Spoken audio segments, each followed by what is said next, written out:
Gpsss2019.io, and he's going to be talking about non-Gaussian likelihoods for Gaussian processes. Thank you, Alan. Okay. So yesterday we had some great talks from Nicolas, Rich, and Zemwen introducing this Gaussian process framework and looking at how we can do inference for some unknown function that is of interest to us, given some data we've obtained. And in particular, we've been mostly focusing on what prior assumptions we can encode about these functions, right? So we can make some prior assumptions about what they look like before we've seen any data. So we might make prior assumptions that these functions are smooth. We might make prior assumptions that these things are rough. We might make prior assumptions that these things have some sort of periodic component. They have some linear component. And we can encode all of these assumptions together by combining them and make quite sophisticated assumptions about what these functions look like before we've seen any data. And Rich and Nicolas introduced the framework, which allows us to combine this with some observations that we have access to, and we turn the handle of the Gaussian process framework, and we're able to obtain some new Gaussian process which represents our posterior belief about what we think these functions are doing now that we've seen this data. We also had a talk from Zemwen, who talked about how as we gain more and more data, the computational complexity of trying to obtain this Gaussian process posterior, so what we think the functions are doing, gets computationally expensive. And as a result, he introduced a bunch of different approximations that you might need to take in order to be able to obtain something useful without having the full computational n-cubed complexity of learning what these functions are doing. So what we haven't focused on very much so far is exactly how these functions that we're able to put really complex prior distributions over, how these correspond to the observations that we're seeing. So we've got this likelihood assumption that we believe that the observations that we're seeing are some Gaussian corruption of these functions that we're trying to learn something about. And we haven't really talked about how realistic this type of assumption might be, given that we might have different types of data. And so that's going to be the focus of the talk today. I'm going to be talking about how we can make different assumptions about how these functions relate to the data that we're seeing, and how we can try and still obtain some posterior belief about what we think these functions are doing, given that we've now got these different assumptions about how this function relates to the data that we're interested in. So I'm going to start off by giving a very brief recap of some of the stuff that we learned yesterday. This is going to serve to set some notation that we'll use throughout the rest of the talk. And I'll then move on to some motivation about why we might actually be interested in looking at non-Gaussian likelihoods rather than Gaussian likelihoods. So I'll give some illustrations on some simple toy examples which show what the generative model that we're actually assuming by modifying this likelihood is, and how we can fit Gaussian processes into these non-Gaussian likelihoods. As a result of introducing a non-Gaussian assumption to the likelihood, we end up with some additional computational problems when we're trying to compute what the posterior distribution of our functions is, given this non-Gaussian data. And I'll talk for a little while about why this is difficult, so where the computational problem comes from, and what it really means to be assuming a non-Gaussian likelihood. And we don't just want to give up as soon as we want to make these different assumptions about what the data looks like. So we still want to obtain something which represents what the function looks like, given that we've got this more complex data. So the rest of the talk will be looking at a series of different approximate methods that we can try and introduce in order to handle the computational problems that we're going to get as a result of introducing non-Gaussian likelihoods. And I'm going to focus on the following three approximations. There's going to be the Laplace approximation. So this is based on a second-order Taylor expansion around a particular location in the posterior distribution, the mode. I'll walk through what it is we're doing here, and how we go about doing it in the context of Gaussian processes. I'll then move on to variational Bayes. So we heard a little bit about variational Bayes from Zemwen's talk yesterday, where he was using this variational Bayes assumption in order to be able to obtain an approximation of what the posterior distribution looks like, given that we want to reduce the computational workload.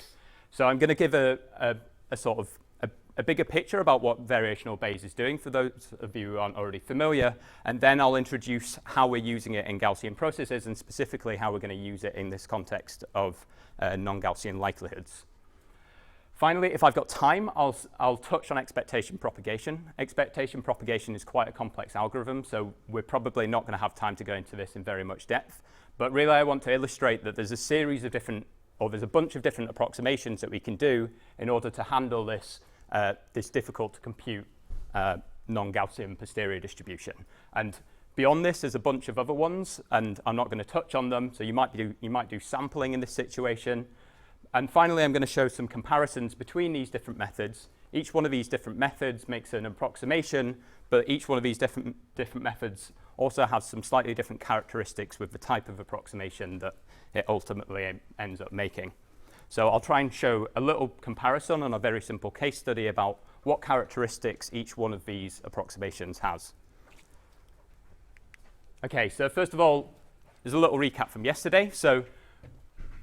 And here we're setting some of the notation, right? So we've been talking about these functions that we want to put a prior distribution over, and we're making some prior assumptions about what types of functions we think are probable before we've even seen any data.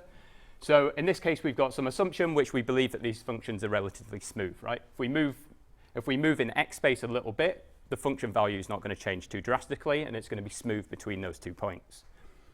And the assumptions that we've been making so far about how the observations relate to this data is we've been saying that the observations that we're seeing are going to be drawn from a Gaussian distribution where the mean of this Gaussian distribution is given by this function, and we're going to corrupt it by a single amount, like a single variance. So the same variance is going to be applied all the way through here, and we're just saying that the observations that we're seeing are just a Gaussian corruption of this function. So here we've got some observations marked in black. There's a few things to point out about the data that we're actually seeing here. First of all, because we're making a Gaussian corruption, there's nothing to restrict the data to be anywhere between negative infinity and infinity, right? So we're making a Gaussian corruption of some function, and that means that we're putting probability density to the entire real line. It wouldn't be surprising if we saw things up here, down here. And that might not necessarily be the case for all observations that you might be interested in. The second thing to look at is that the Gaussian process prior that we're putting on these things isn't restricted to be anywhere positive, right? So again, if you took a sample from a Gaussian process, it covers density across the whole real line. So we're interested in learning what these nonlinear functions are under this assumption about how the data is generated from them. And we don't know these things, and we're trying to obtain a posterior belief about what they are. Here we've got the credible intervals for where if we were looking at new input locations, what the probable values of y would be given these function draws. So far we've been assuming that we've got this Gaussian process prior. All of the assumptions that we have about what we think the function is doing beforehand are encoded in the mean function of this Gaussian process and the covariance function. Nicolas talked a lot about different assumptions that you can encode in here, and ultimately this is all coming into the prior distribution. And then the assumption, as I said, the assumption that we've been making is that the observations that we see are a Gaussian corruption around this latent function value f, where we have IID noise applied, right? So the noise is applied completely independently across each one of the input locations. So if we knew what the f function value was doing at the same input location as the observation, then all of these data are independent, right? So conditional on f, all of the y's are independent from one another. And we turn the handle of the Gaussian process framework, and we say, okay, so if we have a Gaussian likelihood and we have a Gaussian prior, then the posterior distribution is also going to be Gaussian.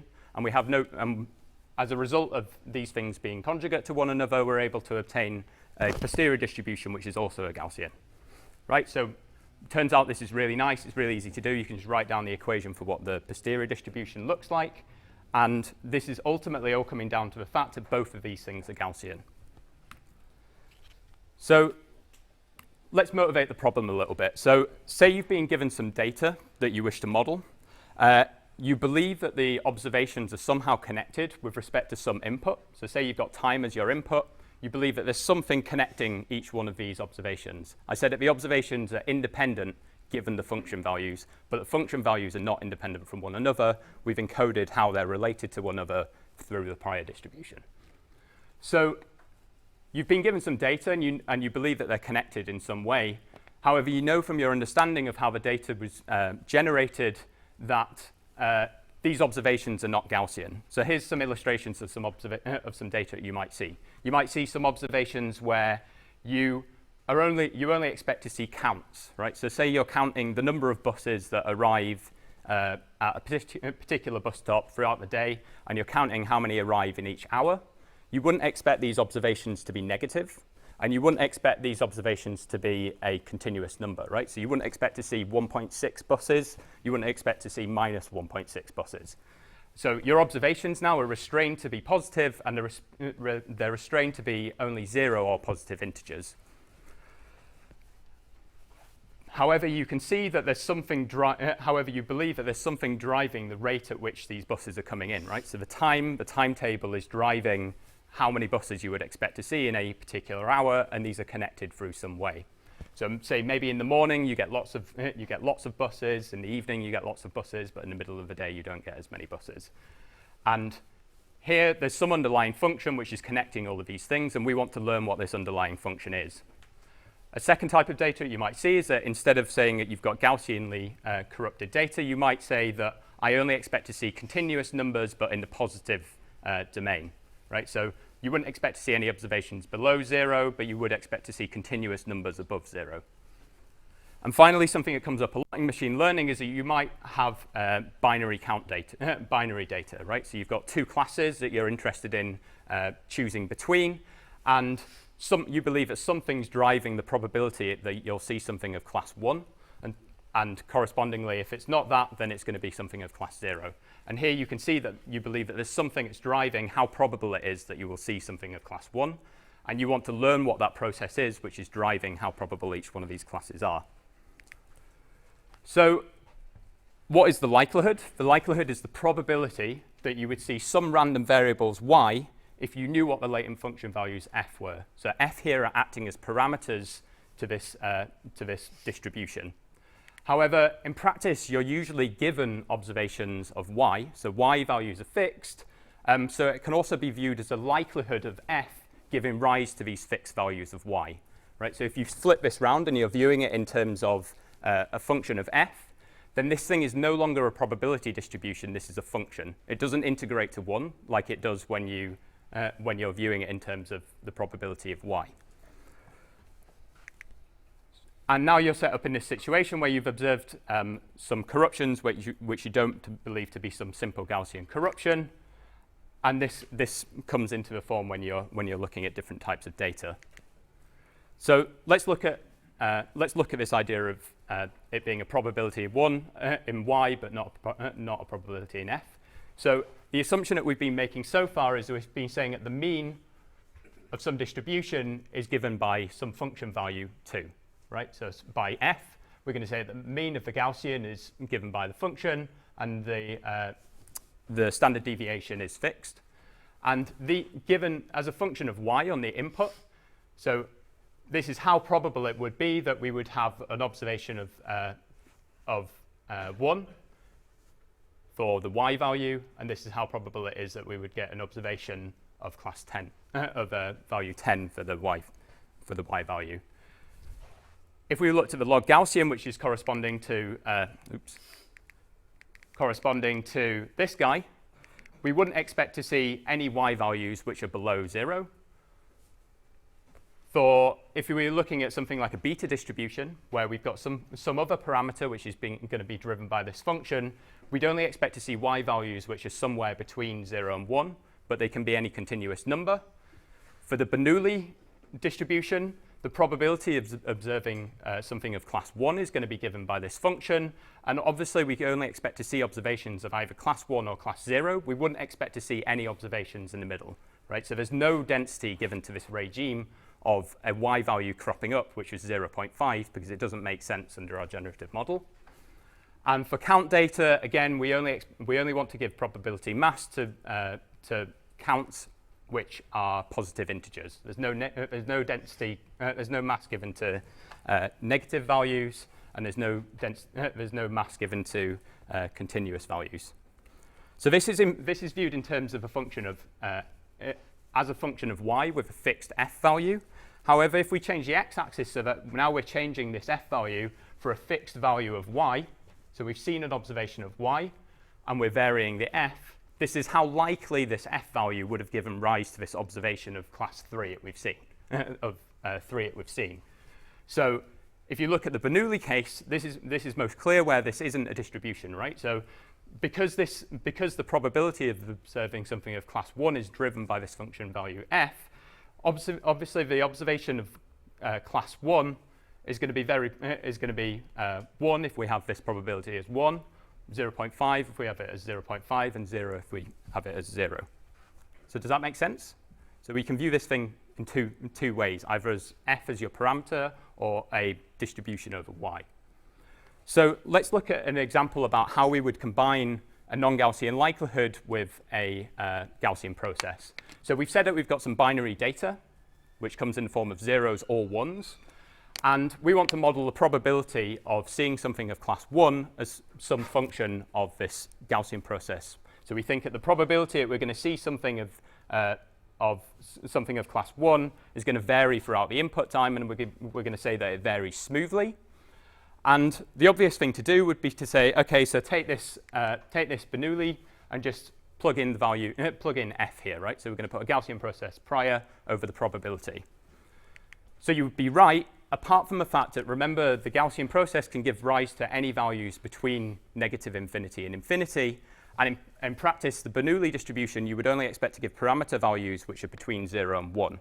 Right? So we need to do something to our draws from our Gaussian process in order to make sure that they make sense under the likelihood. We need to make sure that they only give rise to values which are between 0 and 1, and this is going to model the probability of seeing something of class 1.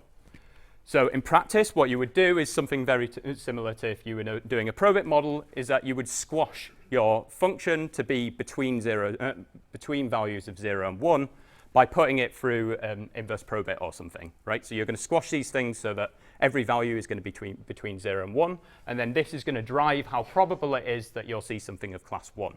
So here I've written lambda as some transformation of your function value f, which is going to make sure that it's between 0 and 1, and correspondingly something of class 1 is 1 minus that value.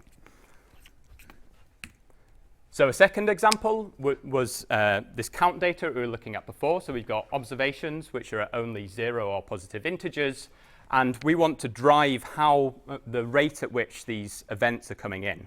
Right? So a Poisson distribution is defined by its intensity or rate function, and this is saying how many counts, or the rate at which we expect counts to come in within any given region. And again, we want to drive this with using something which we believe is continuous in some sort of input domain. And again, so we're going to say, OK, let's drive this intensity function by the output of this function. But again, the parameter value that you would expect for the intensity function, you only expect it to be, you don't expect it to be negative, right? So the parameter of the Poisson can't be a negative value. And again, we need to make some transformation of what the Gaussian process is in order to make it make sense under the likelihood that we're doing. So in this case, you might make there's different choices of what types of transformation that you might make to maintain any output function from f to make sure that it's always a positive value. You might use a squared function, or you might use an exponential function. Both of these things make sure that whatever f value goes in, we're going to be using it, we're going to be transforming it to make sure that it's positive. So I've illustrated a couple of very simple toy examples, but maybe you've got a problem which is a bit more like this, right? So you've got some sort of slightly more sophisticated input domain, and you want to make sure that you're modeling the rate at which things are happening throughout space is giving rise to some counts. So here I've got an example of Chicago. There's the crime counts the crime counts in particular postcodes across Chicago for 1 year, and The only change that we've made here is we've made a modification to our prior, right? So we said that our likelihoods are independent. If you tell me what the intensity value is at any input location, I can tell you what likely values of y are, right? So I haven't changed anything here. I haven't changed the likelihood. I'm using exactly the same likelihood as I had here. The only difference is that now I have a two-dimensional input, which my Gaussian process is going to be defined over, and we just plug through exactly the same procedure as we would have done here, right? So I just want to illustrate that these things aren't only useful for toy one-dimensional examples, although it is easier to illustrate what they're doing, so that's why we illustrate them in general like this. OK, is there any questions so far?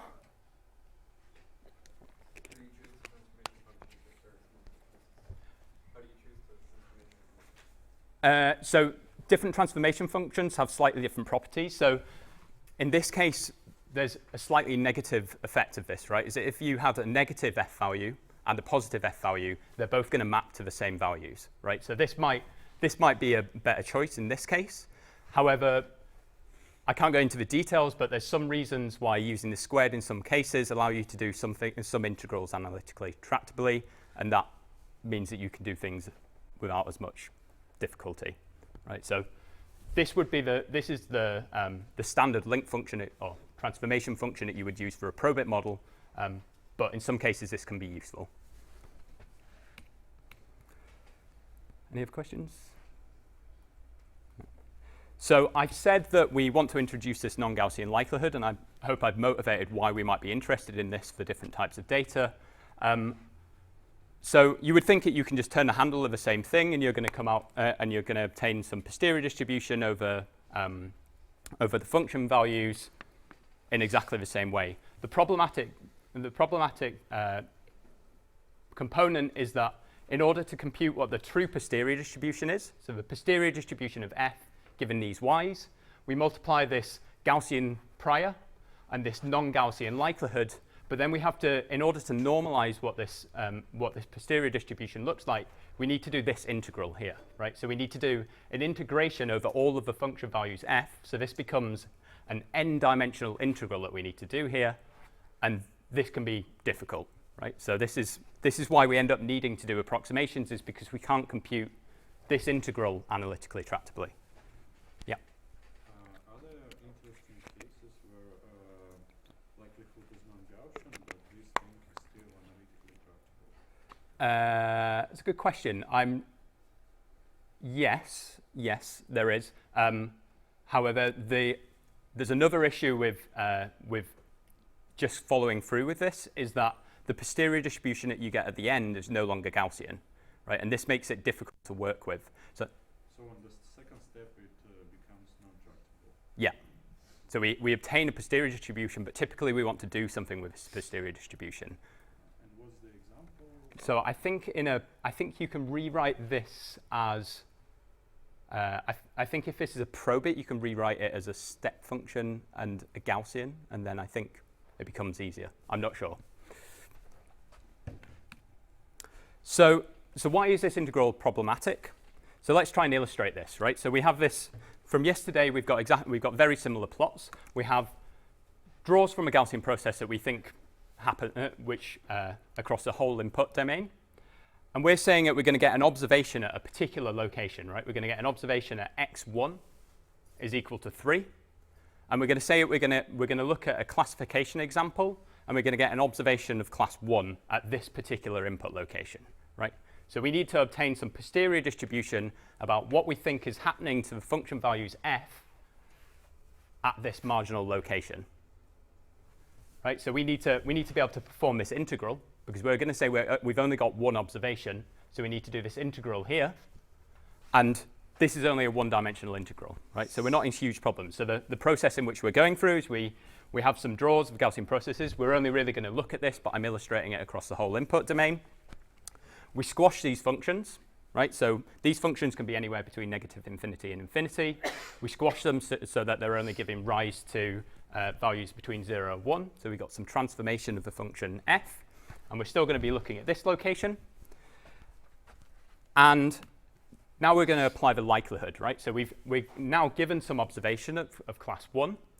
And what I've done here is I've shaded all of the functions from the previous slide based on the evaluation of this likelihood, right? So this likelihood is saying, I only really expect the function values, which were very high at this point, to have possibly given rise to this data. Therefore, all of the other function values which had low values at x1 here should be really heavily down-weighted when I'm calculating what the posterior distribution is, right? So we have these functions, we get rid of lots of them as a result of most of them not making sense under the data that we've actually seen, and we're going to do the integration between the prior and this is going to give us our normalization for our posterior distribution, right? So here we're just looking at this f1 value, the function at this x1. So here we can see that it's a Gaussian distribution if we're looking at the marginal. So if we sliced through here and we looked at where all of these functions are, it would be a Gaussian distribution. We have a likelihood, which is saying, I've seen an observation of class 1, and therefore only high values of f1 are probable, right? So only function values which are high could have possibly given rise to my observation of class 1. So I multiply these things two together, I get something which is unnormalized, and then I need to do this one-dimensional integral in order to normalize what comes out, right? And this is what the true posterior distribution looks like. So you can see that it's heavily skewed because we've essentially got rid of all of the functions which were giving rise to small values of f1. So it's a skewed distribution with a relatively long tail. But in order to get this, all I've had to do is a one-dimensional integral, right? I've just had to multiply this by this and do a one-dimensional integral. We can do that with quadrature. Yeah? Well, the choice of the link function would impact the shape. Yes. Yeah. So it's a modeling assumption. Yeah. You need to choose what. Yeah, exactly. You could use a logistic and you'll get a slightly different shape to this. So we've had to do a one-dimensional integral, and we can do this with quadrature. So we're not in huge issues yet.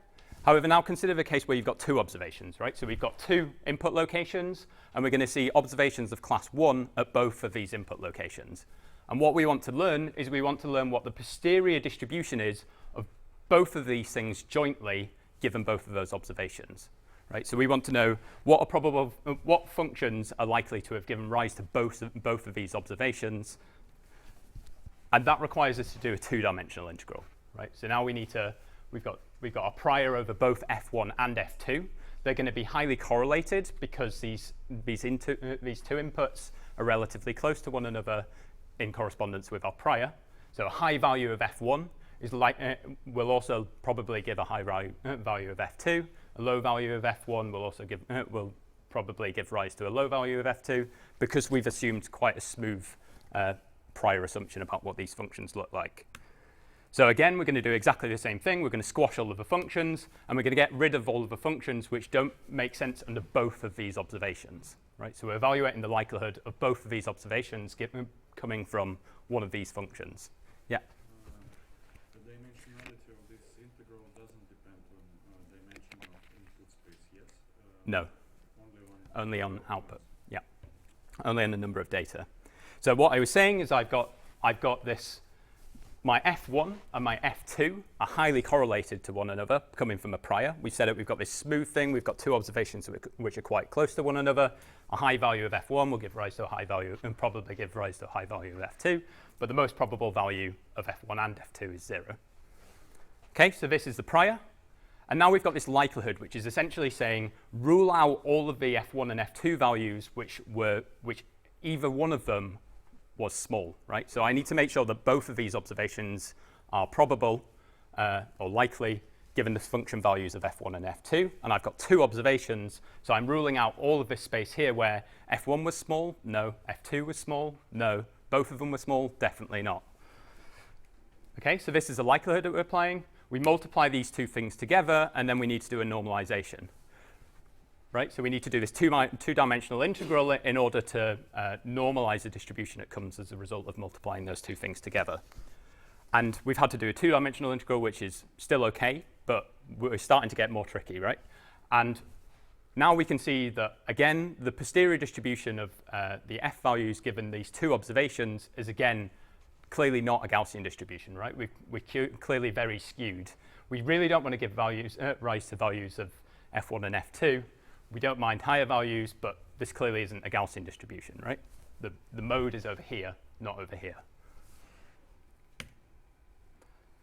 So what are we going to do about this? So there's two general approaches that you could take. You could look at sampling. So you could look at trying to represent this posterior distribution by trying to obtain a bunch of samples from it and saying, OK, I'm going to use these samples as a proxy for what the true distribution looks like.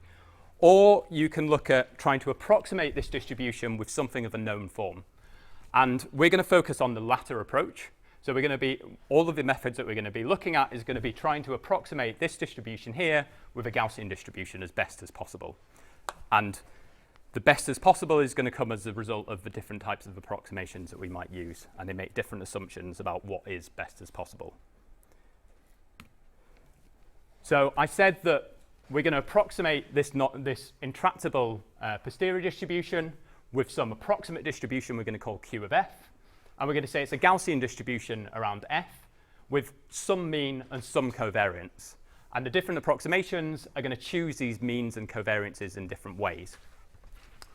So we only really need to, in order to make predictions, because of the assumptions about the f values being jointly Gaussian, we only need observations we only need to obtain the posterior distribution at our training locations in order to obtain a posterior distribution of what it's doing at both input locations. And why do we want this posterior distribution?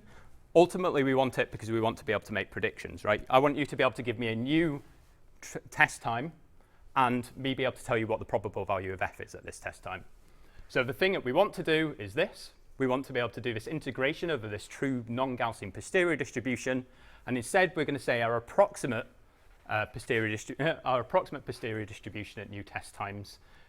We're just going to replace this true posterior distribution with this approximate distribution.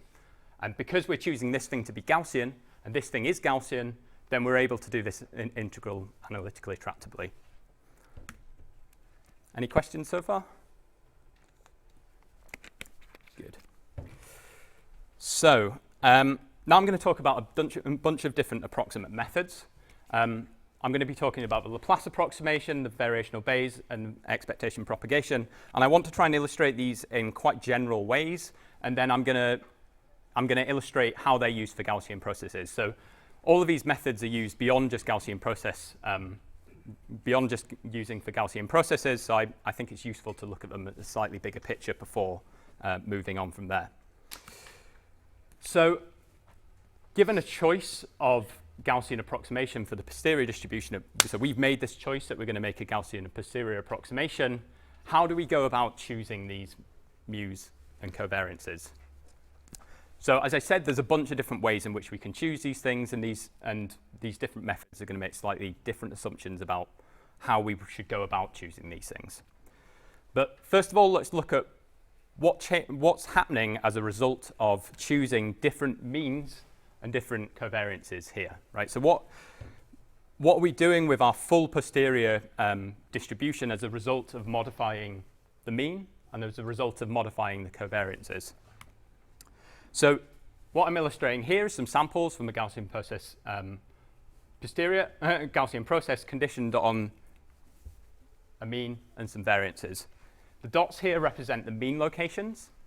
And we're going to look at what happens when we modify these mean locations. And we're going to look at what happens when we make predictions between these locations, right? So we've specified our posterior distribution using, say, 30 points. But we want to be able to make predictions at an infinite number of points. So here's a little illustration of what happens as we modify the mean values. So as we take all of the mean values of our approximation closer to 0, then we, as you would expect, all of our predictions in between are also following this. Does that make sense? So these are what happens with your predictions as a result of modifying your approximate parameters. And similarly, if we modify what the variances are, so I think, yeah, as you would expect, as you increase the variances of your approximation, everywhere in between is also going to interpolate there because we're making predictions using these things. Does this make sense? Yeah. We have a finite number of parameters, yes.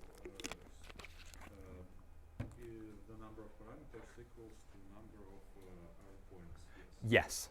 In this case, yes. So in this case, the number of parameters is 30 by 2 squared or whatever, right? So we're only using our approximation at specific input locations, and we're using the prediction equations to make predictions about what's happening in between. So we don't have an infinite number of parameters here. We only have the ones for the observation points. Right, so we're going to make an approximation of what is happening at the training points, and we're going to use that to make predictions about what's happening at the test points. Oop. So if you thought about this logically, how would you go about choosing different means and variances? Right, so one approach that you might take is you might try and look at the true posterior distribution, and you might try and find something which represents a point which represents what's happening to the distribution as a whole. Right, so you might say, look at the modal point of this distribution, and let's just say that's probably a good approximation. If I use that to make an approximation, I might get a good approximation about what's happening as the distribution as a whole. This is going to be a better approximation if your mode is very descriptive of what the true distribution is actually doing. Another thing that you might look at would be attempting to minimize some divergence. You decide on some cost, and you say, I've got this approximate distribution and this true distribution, and I've defined some cost which says when this cost is small, then I'm doing well, then my approximation is good, and when this divergence or cost is large, then I'm doing very poorly. And you would attempt to minimize some measure of how close you are to the true distribution using your approximate distribution. So the Laplace approximation takes the former approach. So the Laplace approximation is going to use the modal point in order to make an approximation about what's happening to the distribution as a whole. So what's happening to the function everywhere using just the modal point of, if you remember this two-dimensional example, we're going to find the largest value in there, look at the curvature at that location, and say that's going to try and represent what's doing at the distribution as a whole. This is obviously going to have some issues, as we'll see in a moment. Variational Bayes takes the latter approach. So variational Bayes is we're going to specify some sort of divergence measure, which is saying how good our approximation is to our true distribution, and we're going to minimize this divergence measure. Right? So this is similar to what Zhen-Wen was talking about yesterday. He chose some particular factorization, and then he was trying to minimize how close his low rank approximation was to his true full rank. And EP, which I probably won't really touch on very much, looks at something like this, but it's not quite you're not quite minimizing the divergence between the full distribution, the full approximate distribution, and the full posterior distribution. That probably doesn't make very much sense, but I'd say it's a tricky to understand algorithm in the first place. Okay, so we've decided that we're going to make an approximation, and we need to find some way in which to find these means and covariances. And the first thing that we're going to look at is the Laplace approximation. So for some generic random variable, f, and some data, y, we need to find some approximation of some difficult to compute posterior distribution. And the Laplace approximation attempts to do this by matching the curvature at the modal point of the posterior distribution. Right, so we're going to find the modal point, and then we're going to match the curvature at this location. And the way in which it's going to go about doing this is using a second-order Taylor expansion around this mode. Right, so don't worry about if that doesn't make much sense at the moment.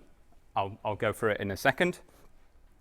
And then we're going to, so given that we found what the mode and what the curvature is, we're going to find the equivalent Gaussian with this mean value as its mode and the same curvature, but in probability space. So we're going to make the second-order Taylor expansion of the log posterior distribution, and then we're going to find the same Gaussian, which has the same mode and curvature as this. Is there any questions? Okay. So the Laplace approximation is going to utilize a couple of things. So first of all, it's going to utilize the fact that we know that the log of a Gaussian distribution is a quadratic function in f, right? So it only has linear and quadratic values. So if you remember the form of the multivariate Gaussian, which Rich was going through yesterday, we had this exponential. We have some normalizing term, which is independent of f. Then we have an exponential of f multiplied by the covariance times f, right? So we've got an exponentiated quadratic form. And if we take the log of this, then we're just going to end up with a quadratic form.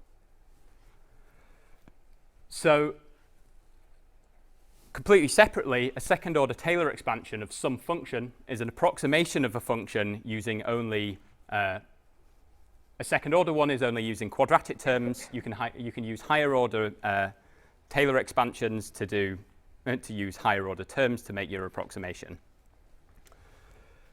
So the Laplace approximation expands the unnormalized posterior distribution,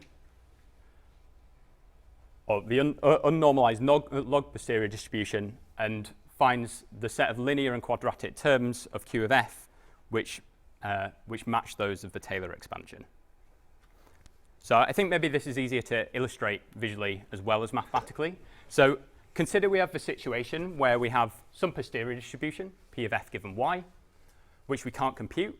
And this is going to be equal to some normalizing constant, which we're not able to compute, multiplied by some function, h of f. Right? So this is some generic function. It turns out when we're looking at something which is a posterior distribution, this function is going to be the likelihood multiplied by the prior distribution. Right? So if in all of the following slides that I give, I'm going to color the plots according to the equation color. Right? So here I've got h of f. I've got this function. This is the thing that we want to. This is the thing which is unnormalized that we want to approximate with some Gaussian distribution. Right. So here we can see it looks something like I think it was an unnormalized beta distribution, but it doesn't really matter what this is. This could be of any form, and the process that you would go about trying to find an approximation to this would be identical. So we got some function we want to approximate. And then the next step is to take the log of this, right? So I said that we're going to do the Taylor expansion around the log of the posterior distribution. So we take the log of both sides. We still end up with this normalizing term, which we can't compute. And we have this log of this function from the previous slide. Right? So take the log of this, take the log of every value, and we end up with something that looks like this. Right? So we want to make our second-order Taylor expansion of this function based on a particular point. So the second-order Taylor expansion, you choose a point which we're going to call A, right? So this can be in the Taylor expansion. This can be any generic point. So we're going to forget about exactly what point that is for the moment, and we're going to expand this blue term here into this constant, this constant term, this linear term, and this quadratic term here. And then a generic Taylor expansion, you could add more and more terms here, right? So ... is the higher order terms of the Taylor expansion. And in particular, we've said that in the Laplace approximation, we're going to choose our specific point A such that it's the modal point, right? Or it's the modal point of a log posterior distribution. So the log posterior distribution is h of a, and the modal point is where the derivative of this is equal to 0, right? So we're going to say we're going to choose the point A. We're going to choose the point f hat such that this derivative here for the particular value f hat is going to give rise to a derivative of 0. And we're going to call this modal point of this guy f hat, right? So maybe I'll illustrate this in a second. So you see here, we've gone about some process in which to find the modal point. Yep. What do we do if we have a multimodal distribution? Then it will find one of the modes. Yeah. Does that have any implications for the sort of Yes. So you could feasibly, if you chose a different point, you could be using a different mode of your posterior to approximate, right? So it kind of depends on so I'm not talking about it here, but how you go about finding this modal point. You need to choose some location, and then you need to do some optimization in order to find that modal point. So if you choose the wrong starting location, then you could find the wrong mode, and you could make an approximation based on the wrong mode. So Yep. this is a little bit like matching the cumulants, but not quite, because you have to do it with respect to this Matching the what, sorry? cumulants of the two functions. Oh, the two moment. What do you say? Cumulants? Cumulants. Cumulants? Okay. Never mind. We Okay. can talk about it. Yeah. So we're matching. We're going to match the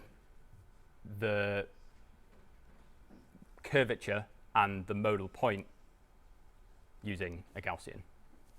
So here I'm illustrating what. So if you were doing a first order Taylor expansion, you would have not. You're not going to calculate these guys. And in that case, because we chose this modal point, f hat, such that this term is 0, then clearly this has no effect, right? Because we're making our approximation around this location. And clearly we just have a constant which corresponds to the log of h of f hat, right? So the orange here is a first order Taylor expansion. So it's going to be constant throughout the input domain because we've chosen the point in which to do it as the modal point.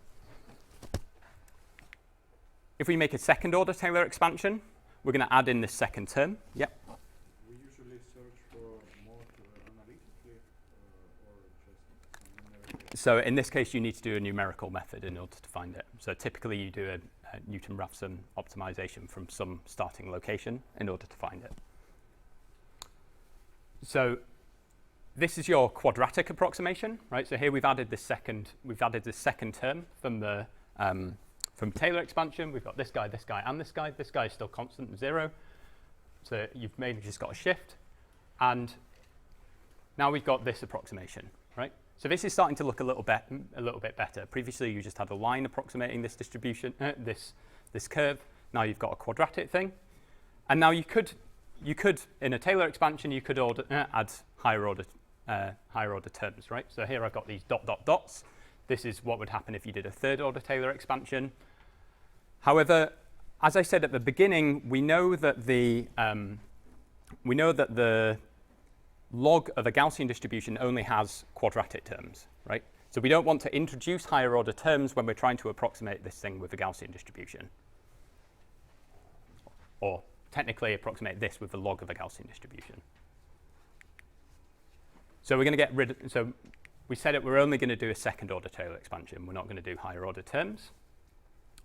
And we end up with this approximation to this log posterior distribution, or unnormalized log posterior distribution.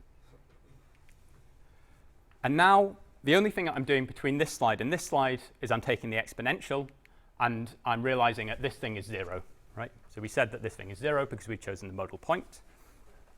And if we take the log of the if we take the exponential of the log posterior, we end up with the posterior distribution. And if we take the exponential, if we take the exponential of the right-hand side, then we end up with this normalizing term, which we still can't compute, this guy multiplied by this guy. And this should look familiar now, right? So this is very similar to the form of a Gaussian distribution.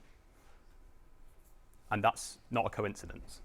So if we look at the function that we've got here, again, ignoring this normalizing constant that we don't know how to compute yet, this looks like a Gaussian distribution where we've got some mean, which is going to be given by f hat, and we've got some precision, so the inverse of the covariance is given by minus the second derivative of this unnormalized log posterior distribution. Does that make sense? So we've said that we want to make sure that this distribution is normalized, though, right? We've said that we want to approximate this guy with a Gaussian distribution which is normalized because we want our posterior distribution to be normalized. So all we need to do is we're going to replace all of this here with a Gaussian distribution around f. So this is in f with a modal point of f hat, and as I said, a covariance which is the inverse of this guy. Right? And now if we plot this, we can see that we've got a Gaussian distribution, which is normalized. So now we've obtained an approximation to what our true posterior distribution is as a Gaussian. And ultimately, what we've done now is we've chosen what these means and these covariance parameters are in a particular way. And we've done this based on the modal point.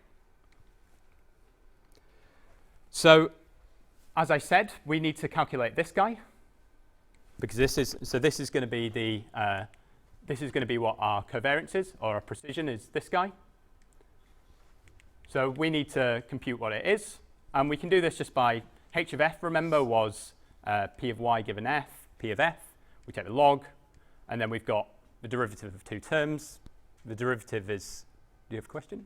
Yeah, sorry, just for this example, Alan, since we know, or maybe it's because we have a clear example where we expect the posterior to have positive support, but does anyone change the normal approximation to, say, a truncated and renormalized because we know that it's positive?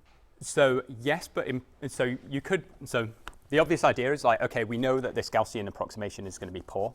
So why don't we use something which is non-Gaussian, which would be a sensible decision, apart from the fact that we need to be able to use this thing for something else. So all of the approximations that I'm talking about at the moment are just Gaussian. I think you get into difficulties as a result of using non-Gaussian. Maybe not in this case. Although, no, again, in this case, we're saying that we're using the fact that the log of a Gaussian distribution is a quadratic function in f. And you wouldn't be able to do this whole thing if you didn't have that assumption, right? So we have two terms here. We've got the inverse of the kernel, which is coming from this derivative of prior. And we've got this inverse of the log likelihood, of a second derivative of the log likelihood, so the Hessian of the log likelihood. And we're going to call this guy W. And we're going to say that our approximate posterior distribution, so we've got to the end now, right? We're saying our approximate posterior distribution, our true posterior distribution is approximated by a Gaussian with a covariance that looks like this, with a mean at the particular value of f hat, which isn't necessarily super simple to find. So this is just an overview. So we found the mode of the true log posterior distribution, and we've done this using some iterative method in order to try and find these to try and find a mode. And then we use a second order Taylor expansion around this modal point, and the form of the Gaussian that we end up is of this. And if you have a factorizing likelihood, so if you've got independent identically distributed noise, this derivative here ends up being, so the matrix which corresponds to this derivative here ends up being a diagonal matrix because each one of your data points are independent from one another. And this means that you can make some, I think you can make some computational savings, but you can certainly make some numerical stability assumptions about this.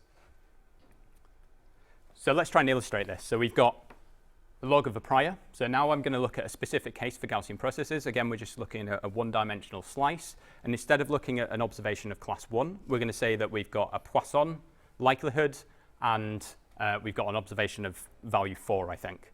So this is the log prior, and this is the log likelihood for a Poisson distribution with a rate given by the, I think, the exponential of this f. We've got this log posterior distribution, and we go through. We start from some point in order to find the modal point. We do some Newton-Raphson iterations to try and find the modal point. We evaluate the curvature using this second order Taylor expansion that we've just been through, and we obtain an approximation to the log posterior distribution, which looks like this. And then we're going to exponentiate and find the corresponding Gaussian in this case, right? So here we've got the Gaussian prior. You've got the Poisson likelihood here. And then in green, I'm not sure if you can see it with the dotted lines, you've got the true posterior distribution. And we've got our approximation in red. And you can see it we're very close in this case, right? So we've got a likelihood, which we've got an approximation which is maybe slightly overestimating how probable the high values of f1 are, and slightly underestimating how probable the values of a low f1 are. But in general, I think you'd probably agree that this is a reasonable approximation to this distribution that we've got here. So great, we're done, right? But as we saw before, we have this situation where if the likelihood, so in this situation we've got a posterior distribution which is well characterized by its modal point. And that's because we've used a Poisson likelihood with a relatively high count. However, if we go back to the previous example where we had a Bernoulli distribution, we saw that the posterior distribution here was quite skewed, right? So if it's very skewed, then your modal point is not going to be very descriptive about what's going on as a distribution as a whole. And as a result, you can see we drastically overestimate how much density we should give to low values of F1. And we drastically underestimate how much density we should give to values of F1 which are large. Right? So we can see that we've essentially got into some issues as a result of making this particular type of approximation. So what can we do? So we said that we're going to look at a series of definite approximations. They're all going to make Gaussian approximations. And the next one I'm going to focus on is variational Bayes. I say probably this is the most popular technique which is used in Gaussian processes because it's useful for a bunch of, when you've got some sort of intractable integral, it's useful for a bunch of other cases. So we saw that it was useful for sparse Gaussian processes, and the stuff that's in here can be combined with that sparse Gaussian process things, and the methodology about how you go about it is almost identical. You're just making slightly different assumptions about what your posterior distribution looks like. So again, we have the task that we have at hand is that we have some random variable z, I'm going to call it, and some data y, and we want to obtain a good approximation to this difficult to compute posterior distribution. And the VB, or variational Bayes approach, is to choose some divergence measure between the approximate posterior distribution and the true posterior distribution, and we're going to try and minimize this divergence, right? So in variational Bayes, we're going to choose a particular divergence measure, and we're going to choose the KL divergence between Q and P between our posterior approximation and our true posterior distribution, right? Variational Bayes does it in this particular direction, which is important, as I'll come on to in a second. So we're going to define some divergence measure between the two distributions, and then we're going to say we get to choose this Q of z, right? So far we've been assuming that this thing is a Gaussian distribution, and it has some parameters that we want to learn. And what we're going to do is we're going to try and minimize this divergence measure with respect to the parameters of our approximation, right? So in the case that we've been looking at so far, we're going to minimize this with respect to the mean and covariance parameters that we've just chosen with the Laplace approximation, for example. So we know everything about this guy. We can't compute this guy, and we can compute this guy. So we can't compute the KL divergence in general, as I'll come into in a second. So first of all, what is the KL divergence? So it's general for any two distributions, so a distribution Q of x and a distribution P of x. And the KL divergence in this particular direction is the average additional amount of information lost when P of x is used to approximate Q of x, right? So it's a measure of divergence from one distribution to another, but you can see that the way it's worded here is slightly weird, right? So we've said that we're going to use an approximate distribution Q of x, but we've said that the average additional amount of information lost when the true posterior distribution is used to approximate our approximate distribution. So you would be right in thinking that this is a slightly odd way around of doing it, and in practice, we would like to do it in the other direction. So we would like to minimize the KL divergence between P of x and Q of x. However, as a result of this, so if you look at the form of the KL divergence is defined, so the KL divergence between Q and P is defined as the log of Q of x over P of x under the expectation of Q of x. If you change these things round, you could see at the integration that we need to do would be over the true posterior distribution, which we don't even have access to. So we would like to do the KL divergence in the opposite way round, but we're going to use the KL divergence in this direction as a next best, essentially. So they do have slightly different properties, and there are situations where you would prefer to use it in this direction. and EP is sort of approximately doing it in the other direction. So the KL divergence has a couple of important properties. So this is going to be important, that it's defined like this. And one of the most important properties that it has is that it's always a zero or positive quantity, right? So the KL divergence between two distributions is always going to be 0 or positive. And variational Bayes is going to use this, this fact in order to obtain something of use.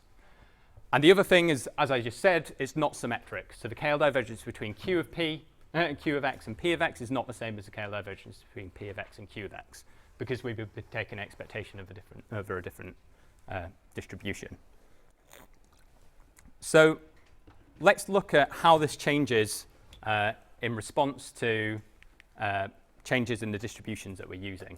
So say we've got a Q of x, which is a Gaussian distribution with starts off with a mean of -2, and we have a variance of 1, and we have another distribution that we want to compute the KL divergence between this, and another distribution which is P of x, which is a Gaussian distribution with a mean 0 and a variance 1. So we've got this distribution in blue, and we've got this distribution in red, and we're computing the KL divergence between Q of x and P of x. So the KL divergence starts as quite large, because you can see that there's a lot of information lost as a result of using one as the approximation for the other. And as the two distributions diverge less in some way, then the KL divergence is going to drop.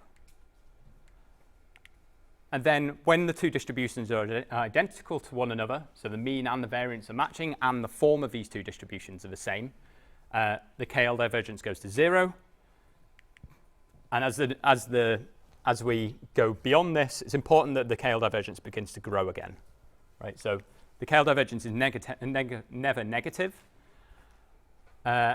And here I'm illustrating this for the KL divergence between two Gaussians, but in general, you can define the KL divergence between any two distributions. You just can't necessarily compute it. So I'm illustrating it here for two Gaussians because we can see what it looks like. But you said it's not symmetric, but here it looks quite symmetric, or is it just a coincidence? That's a coincidence. Well, so no, that's a coincidence in this case, yeah. So maybe maybe this will make it a little bit more obvious. So here we've got a, no, it doesn't clear at that point actually. Never mind. No. As in the evaluation, if you did the KL divergence for the same x here and here, if you evaluated this and then you evaluated what the KL divergence was where P was here and Q was here, you wouldn't get the same value. Okay. Oh yeah, because they are the same thing. Mm-hmm. So what's the errors that's associated with switching the... Say that again, sorry? What are the errors associated with switching P and Q? What are the errors? So do we know how different between KL of Q and P and KL of P and So they have slightly different properties. So the KL divergence, there's a really nice illustration. I wish I'd put it in. There's an illustration of what happens when you have if you had a true distribution which looked like, if you had a true distribution that looked like this, and you tried to approximate this with a KL divergence in this direction, your approximation would tend to focus on a single modal point, on a single mode, right? So it would tend to make an approximation that looked like this. If you did the KL divergence in the opposite direction, then you would end up with something which tries to cover both of these things at the expense of not describing this bit as well. So in practice, the KL divergence in this direction is heavily penalized for putting density where there is none. So you can see in this example here, which I did in green, it's heavily penalized in the situation where it puts density over here, which the red one's happy to do, whereas the KL divergence in the opposite direction is heavily penalized for not putting density where there is some, right? So it doesn't matter so much about overestimating how much density should be here, as long as it's capturing more of the density overall. Whereas the KL divergence, as defined as used in variational Bayes like this, will tend to focus on a single mode. So it's not, in this situation, it's not clear which would be the best thing to have, right? So maybe this makes more sense, but then maybe capturing all of the density makes more sense, but then the distribution of what's happening at one of these particular points isn't ideal, right?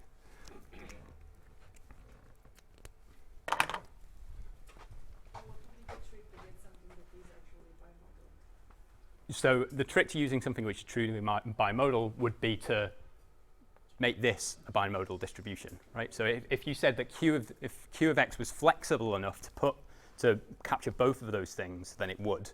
But in practice, the reason why it does this is because it's restricted to, it's only got one mean and it's only got one variance, so it has to choose it, and it can go about it in two different ways depending on the direction in which it does it. So if you could make Q of x more flexible to capture all of the density, then you would, as long as you could go through the same procedure. Yeah? The fact that it's not symmetric seems like a big drawback if you want to use it as a distance. Are there other methods? It's not quite a distance, so it's a divergence. And as you'll see in a second, having a divergence is a good thing. Yeah. So, just following on the last point, people use mixture of normals then for Q sometimes? Yes. So I think in Gaussian processes, some people have looked at doing that. So I think there's a paper by Edwin Bonilla who makes some sort of mixture of normals approximation. In general, in variational Bayes, people do mixture of normals, but it can be difficult to learn what the parameters of a mixture of normals are. Okay, so in a similar situation, if we started off with an underestimated variance in our approximate distribution, the KL divergence starts very large. As the two distributions diverge less, then it goes small. The two distributions are very similar to one another, so the KL divergence is very small. And then as the variance grows and we start overestimating how much variance, the KL divergence begins to grow again. So this is the situation that we're left in, right? So we don't have access and we can't compute what the true posterior distribution P of z given y is. And we also can't compute what the normal, and we can't do that because we can't really compute what the normalizing constant is P of y. So this is the evidence of the data given the model. And hence, we also can't compute the KL divergence between our approximate distribution and our true distribution, right? So how are we going to go about minimizing something that we can't even compute in the first place, right? So I said we set up this divergence that we want to minimize, but we can't even compute in the first place, so it's not a very useful cost function, right? But there is a few things that we can do, right? So we've been able to choose what this Q of z is. So we're going to say that we can compute this for any particular z value, and we can sample from it, and we can do whatever we want with it. In practice, we're going to choose this to be something of a relatively simple form. And we're going to say that we can evaluate the likelihood for any particular value of z. Oops. Ah. Wrong way. Q of z, we've said, is going to be parameterized by some parameters. And the important thing is that as a result of modifying these parameters, we're only changing how good our approximation to the true model is, right? So P of y isn't changing in response to changing our approximation. P of y is how probable the data is given our model in the first place. So these are known as variational parameters because they only affect our approximation, our variational approximation. They're not model parameters. They're not changing how. Still to the last slide. Last. Asymmetry here, yeah. Does that mean that you have a tendency to have a bias in your variance estimate? Yes, and we'll come on to that in a second. So the final thing, so here I'm just writing what the posterior distribution is using Bayes' rule, right? So the posterior is equal to the likelihood multiplied by the prior divided by this intractable to compute marginal likelihood or evidence. And as I said, P of y doesn't change when the variational parameters are changed, right? These only depend on the model parameters in the first place and the data. Clearly it doesn't depend on z, so clearly it doesn't depend on what Q of z is. So this is a derivation of variational Bayes in general. So we've got this KL divergence that we want to minimize. The end goal is to try and make our approximate distribution as close as possible to our true posterior distribution by minimizing this thing, right? So we want to make this guy small. but we can't compute it. We can write down what it looks like, just using the definition of the KL divergence as the expectation of the log of q of x over p of z given y under q of x. Right, so I haven't done anything here. I've just written down what the KL divergence is defined as. And now we're going to substitute in, using Bayes' rule, we're going to substitute in the likelihood multiplied by the prior divided by the marginal likelihood for p of z, and I'm just going to expand out the log terms. So again, I haven't done anything here. The only thing I've done is plugged in this guy. So we've got 3 terms, and the other thing that I've done is I've actually collated 2 of the log terms such that they're a fraction over one another. Right? So that isn't doing anything in terms of understanding. And now I'm going to evaluate what these integrals are, right? So the first thing to note is that this, this log of q of z over p of z under the expectation q of z is clearly just a KL divergence between this and this, right? So this is a KL divergence between our our approximate posterior distribution and our true prior distribution. So our prior over what we think z looked like before we've seen any data, and our approximation to what we think z looks like after we've seen some data. Right, so this is a regularization. This is saying make sure that you don't go too far away from your prior distribution when you're making your approximate distribution. We have this second term here, which is saying try and put density in regimes where the data makes sense. So try and put density in q of z where it's going to give rise to high values of p of y given z. So this is kind of like the data fit term. And then the key thing to see here is that, as I said before, log p of y doesn't depend on z. Right? So we can take the expectation of this with respect to q of z, and nothing really changes. Right? The integration just disappears. Right? So we've got 3 terms, and I'm going to say we're able to compute this guy, we're able to compute this guy, but we're not able to compute this guy still.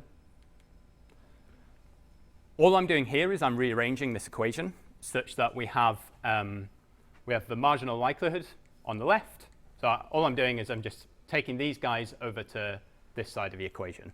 Right? So we've got the marginal likelihood is equal to this term minus this regularization term plus this KL divergence that we can't compute yet. Right? This is the thing that we want to minimize. This is our model evidence. And this is where the trick really comes in. So we know from our definition of the KL divergence that this term here must be positive or 0, right? So we've got this equation of an equality, and we know one of the terms is positive. If we just drop that term, we know that we're going to get a bound on what this value is. So remember, this guy doesn't depend on z or anything, and we've just got we're just dropping some term, which we know is 0 or positive. So we know that we've got a more than or equal to in this. These 2 terms that we can compute are going to be less than or equal to this term.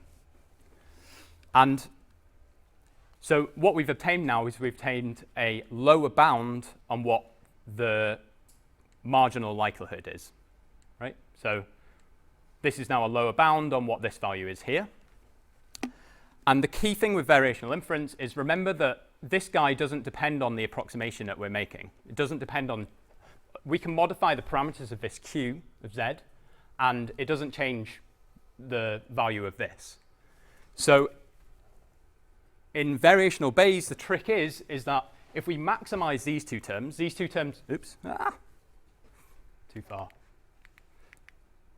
If we maximize these 2 terms here, and this term doesn't depend on what the parameters are that we're maximizing, the only thing that we can be doing is we must be making this guy smaller, right? We must be making this bound tighter and tighter and tighter, and that means as a result, as a proxy, we're also minimizing this KL divergence between our approximate posterior distribution and the true posterior distribution.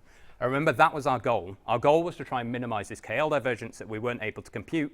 We still can't compute it, but we can make it closer and closer by maximizing these 2 terms with respect to the variational parameters. Does that make sense? So what does this look like in practice? So say we've got two distributions. We've got a distribution which we can't compute, which is our true posterior distribution that we wish to approximate. And we're going to say that we're going to make a Gaussian approximation to this thing that we can't even evaluate or compute. And we're going to do that by modifying our variational parameters to try and minimize this KL divergence. And we're going to do that by maximizing these two tractable terms that we had on the previous slide. Right? So here we've got the mean and the variance, which we're able to change. And we've got the contours, which correspond to the elbow, the green terms added together. And then we've got this thing that we can't compute, and this approximation we're ultimately making by using a Gaussian and following through with this minimization. And what we end up with is, as we go closer and closer to the mode, our approximation becomes better. And this has a characteristic about it which you might think, okay, we've clearly done better than when we started, right? We started off with this very poor approximation, and as we've increased our elbow, we've got a better approximation. But coming to your question, you were saying, wouldn't we end up underestimating the variance? And this is exactly what you're seeing here, right? So you're seeing because we're heavily penalized in this direction of the KL divergence for putting density over here where there isn't any, we're not willing to inflate our variance of our approximation to be able to cover this regime, right? So here you're seeing an artifact of using this KL divergence in a particular direction is that if you were looking at this naturally, you'd probably feel like we were underestimating the variance of this distribution, right? And that's true, and that's a characteristic which is kind of well known for variational Bayes, is that it's known that you'll often underestimate the variance of using your approximation. So now let's show how this is used for Gaussian processes. So I'm going through almost exactly the same slide here, but where I'm applying it to a Gaussian process case. And in this case, we said that the approximation that we're going to make is going to be a Gaussian distribution with some means and some covariance parameters that we want to learn. And now these are going to become our variational parameters, right? So we're going to learn this n-dimensional Gaussian by modifying these means and covariances, which are variational parameters. And we're going to go through exactly the same process, right? So we have KL divergence between our approximate posterior and a true posterior distribution. Write it down, apply Bayes' rule, expand out the terms, evaluate the integral, which doesn't change, and you end up with an equation which is subsequently a lower bound on what the true marginal likelihood is, and we're able to modify the mean and covariance parameters of this Q of f. So there's now more of them than in the one-dimensional case that I was showing before. And we're going to try and optimize these the parameters of these means and covariances such that we make this elbow as large as possible. So I said that these things are easy enough to compute. So in this case, because we've chosen a approximate distribution Q of f, which is Gaussian, and we know that P of f is Gaussian, right? Because P of f is coming from our Gaussian process prior. And we've chosen a Gaussian posterior approximation, and that means the KL divergence between two Gaussians is analytically tractable, even if it's higher dimensional. So this guy we can compute analytically relatively easily. And then we have this term here. And this term is the log of the likelihood under the expectation Q of f. And if we choose a likelihood which is factorizing, so if we choose something which is a product of the independent data points, then the log becomes a sum, and we end up being able to perform just a series of one-dimensional integrals, right? So then we're back in this situation where we have to compute n of these one-dimensional integrals. Sometimes they're analytically tractable, sometimes they're not. But in general, it wouldn't be too computationally expensive to just go through and use quadrature to evaluate all of these integrals. So I'm going to skip over that bit. So this is what happens when we try and optimize. We're trying to maximize this elbow by optimizing the mean and the covariance parameters of our approximation. And the setting that we're in here is that we've got a classification example where we've got observations of class 0, observations of class 1, observations of class 0, observations of class 1. So here we're seeing it illustrated on a non-Gaussian likelihood example, and we're trying to learn what the posterior distribution is by modifying these variational parameters, the mean and the covariances. So we start off with some poor approximation, and then as we optimize the variational parameters, we can see that these are samples from the posterior distribution. You can see that the posterior distribution is learning at the value should be low at this point, the value should be large at this point, the value should be low at this point, the value should be large at this point. Again, of course, these function values have actually, what I'm plotting here is them squashed through this logistic or probit function. So this is an illustration of what the training process of learning these parameters are when we're looking at it from when we're doing a variational Bayes approximation. So does this make sense? Cool. So I don't have much time, so I'm not going to be able to go into expectation propagation in detail. Essentially, this is another method in which we're going to go about choosing the parameters of our Gaussian approximation.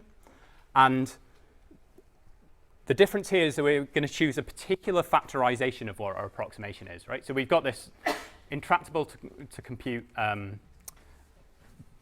true posterior distribution, which looks like this. It's the multiplication between the prior and these factorized likelihood terms. And the posterior approximation that we're going to make using EP is we're going to say we're going to use the true prior. So that's not something that we were doing when we were doing our variational approximation. And we're going to say, and it's going to be multiplied by a series of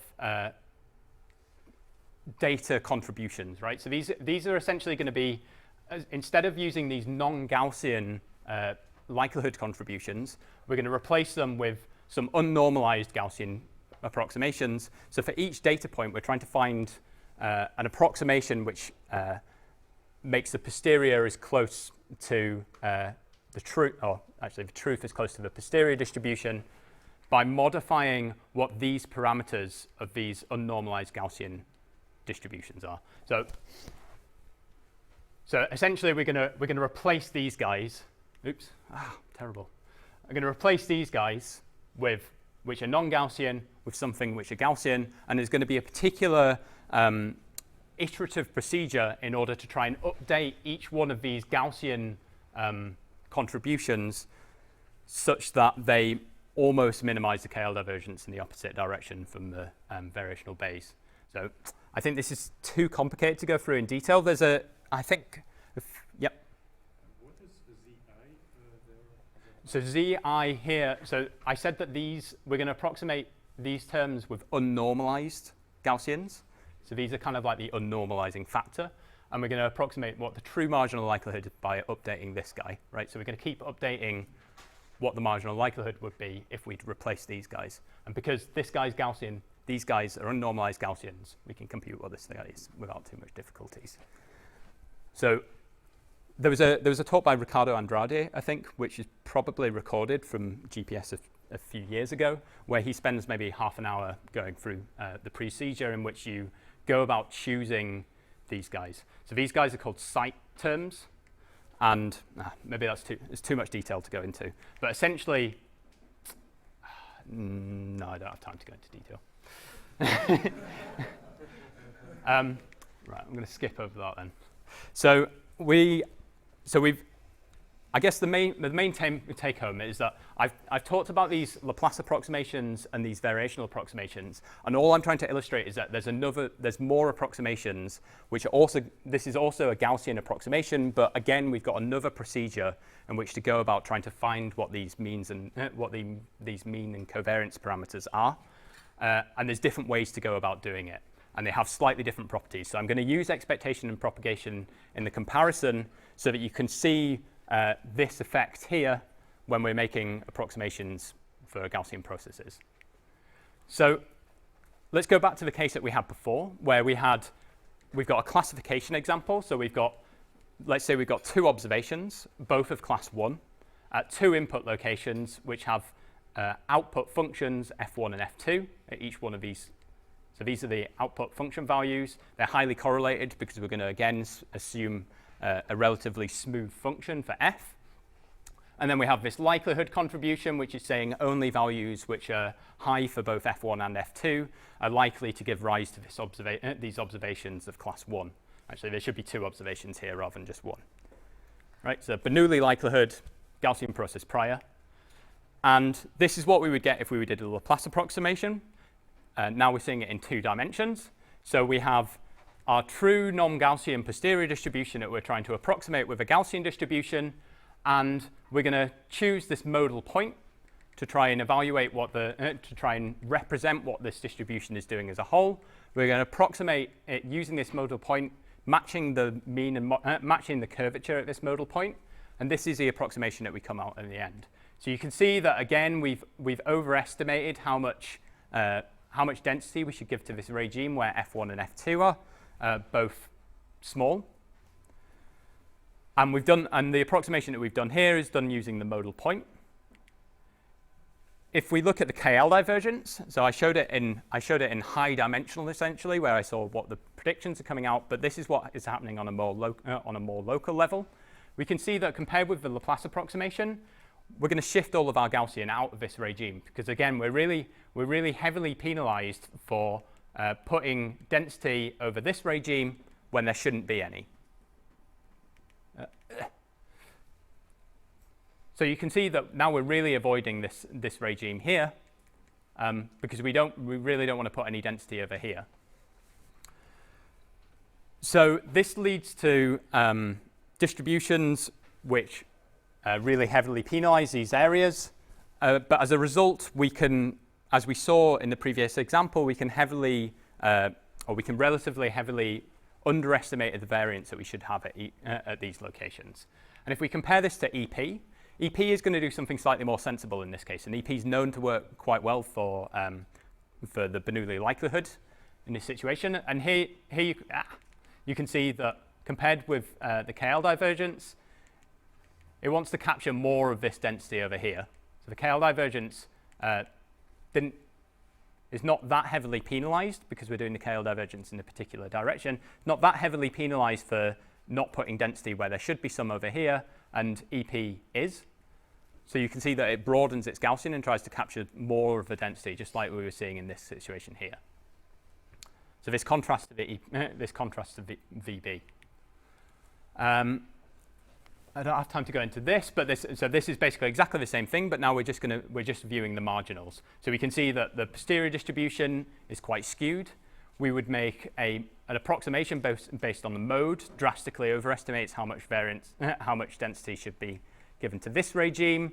EP and VB basically are changing how much variance are applying at this point. So very quickly, a comparison of different pros and cons of each of the different techniques. So the Laplace approximation has the pro that it's a relatively simple method. Right, so there's not really anything more to it than what I've gone through in the maths before. So it's simple to implement, and it's also quite fast. So as long as you can do your Newton-Raphson iterations relatively quickly, all you need to do is be able to evaluate what the Hessian is of the log likelihood. However, as we've seen in the Bernoulli case, it doesn't do very well when the true posterior distribution is skewed, or if the true posterior distribution's mode is not very descriptive about what is happening of the distribution as a whole. So it doesn't work very well for a Bernoulli likelihood or something. So you might use this in a situation where where the posterior is well characterized by what the mode is doing. So we saw that in the Poisson case, in particular when you have a large number of counts, the Poisson distribution looks more and more like a Gaussian, and the Laplace approximation is going to become more and more effective in this situation. So variational Bayes has the advantages that it's quite a principled approach, right? We're defining something that we want to minimize, and then we're going directly at trying to minimize this particular quantity. We saw yesterday that in addition to being applicable for non-Gaussian likelihoods, it was also applicable for the situation where you had lots more data and you wanted to make sparse approximations to what the posterior distribution looks like. However, the con is that it requires factorizing likelihoods in order to avoid this n-dimensional integral. Remember, we were utilizing the fact that we had this log of this likelihood, and the log of the likelihood became a sum over different terms, which for all of the likelihoods that I've shown you so far, that is the case. So that's not, in general, a too restrictive situation. However, it's known that it can underestimate the variance, and as a result, it become overconfident in its approximation of what the true posterior distribution is looking like. So you might not use this in a situation where you had to be very conservative about your predictive uncertainty. However, it is applicable to a wide range of likelihoods. All you need to do is make sure that it's factorizing, and you can just plug through exactly the same method, and you don't have too many issues. EP is very effective for certain likelihoods. So in particular, if you're looking at classification likelihoods, it's known to be very good. It lends itself also to sparse approximations. Zen-Wen mentioned this yesterday, that you can do EP in conjunction with these sparse methods like FITSI. The standard algorithm is relatively slow, although, as I said, you can extend it to the sparse situation. In its base case, it's not guaranteed to converge. There are some methods which are very similar to EP, which I believe do have some convergence sureness, I guess. And in the base case, again, it's quite brittle in terms of initialization. So I said that you need to, you replace each one of these likelihood contributions with a Gaussian distribution. If you choose a bad starting point, then it can be difficult to get to the true posterior distribution. And it's also relatively tricky to implement. It's known to be a little bit fiddly in many respects. So you might use this when you had binary data, or if you wanted to use it in conjunction with sparse methods. MCMC I haven't really spoken about, but this is representing our true posterior distribution as a bunch of samples. In the theoretical limit, it gives you the true distribution. However, in practice, if you have lots of data, then things are going to become very slow.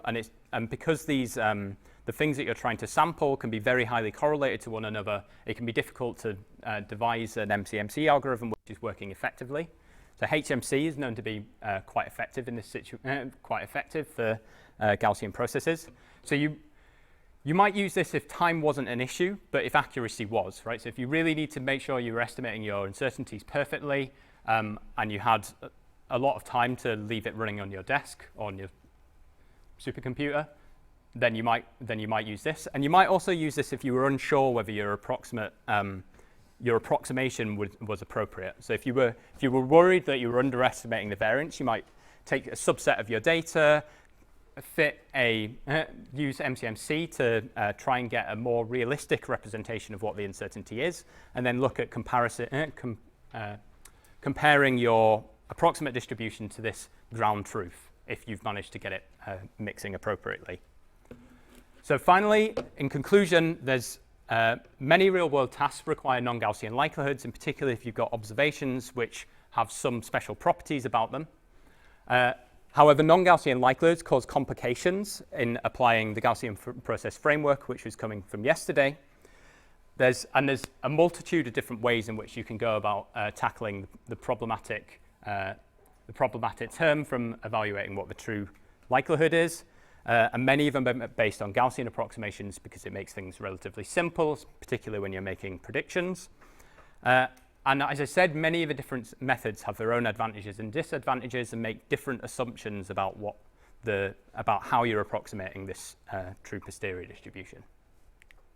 Okay, that's me.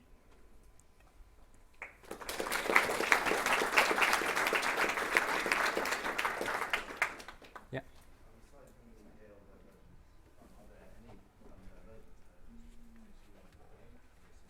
Yeah, so I don't know too much about them, but people have looked at doing the alpha divergence, which is some way in which you can sort of almost interpolate between doing the KL divergence in one direction and doing the KL divergence in the other direction based on a particular parameter.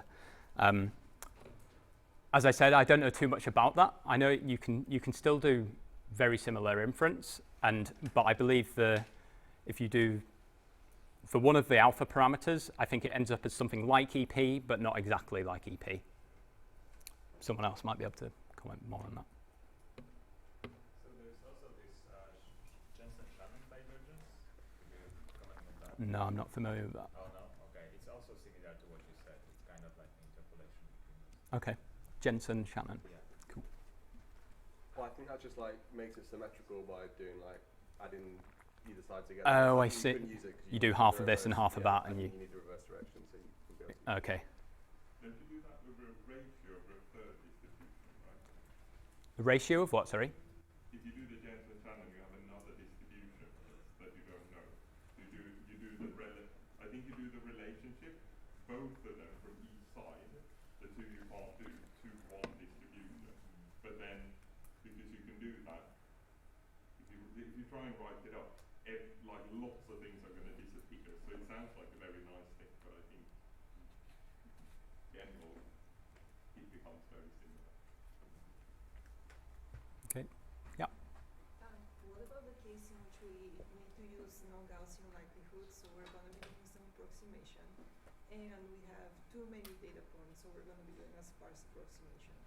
How do these two interact? So, like, do we make decisions about how to go about the sparse approximation and the posterior approximation separately, or are there So in general, I think you essentially, instead of choosing your Gaussian, so all the way through this, we've been talking about a Gaussian which is parameterized by some mean and some covariance, and you would choose a particular factorization of this Gaussian which corresponds to the same factorization that was coming from yesterday in Zhen-Wen's talk.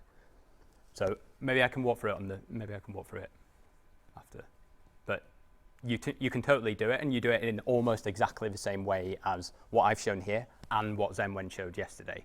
Oh, I don't mean the mechanics of how you do it. I mean more like choices of which strategy to take. Oh, you sort of like. You mean whether to use EP or VB or, okay. Right. Because presumably I imagine doing a sparse approximation is going to sort of increase the error that we get from the approximation of the non-Gaussian and non-conjugate posterior. Yeah. I don't know if there is a principal way to choose him. So in practice, you might try both and see when you're making predictions on some held out data, whether it's assigning density to the regimes in which the data lives, right? So you're essentially doing hold out log predictive density. What if it's an unsupervised problem? Then you're in difficulty. Okay, I'll be around. How slow are those MCMC methods compared to what you seem to do? I think they vary. So in terms of scaling, I don't know, I'm sure someone else could comment, but in practice, I think you struggle if you're getting anywhere into the regime where you might need to do a sparse approximation. I think you're going to struggle to, you're going to have to wait a long, long time. So they don't work when you need to go. It depends on your data, right? If you've got a relatively compact, if you don't have that much data and you want to be really sure about the inferences that you're doing, then yeah, they can totally work well and they're widely used. But I think in the standard case, I think it's difficult to do for larger data. I'm not an MCMC expert though, so I'm sure someone can say, I've got a method. If you get back to one of the first figures where you have the Poisson data. Okay, let's go. I think that one. This one. The GP starts to behave a bit weirdly towards the edge of the data. You mean Yes. here? So this is the artifact that you're seeing here is actually because I'm evaluating these credible intervals by sampling. Okay. So if I'd have taken many more samples and evaluated what this would, then you would see something closer to this where you're. But here, obviously, you've got much larger variance, so you would need more samples in order to get an accurate estimate. Okay, I'll be around throughout the rest of the week if anyone wants to talk. I think there's coffee ready. Cool.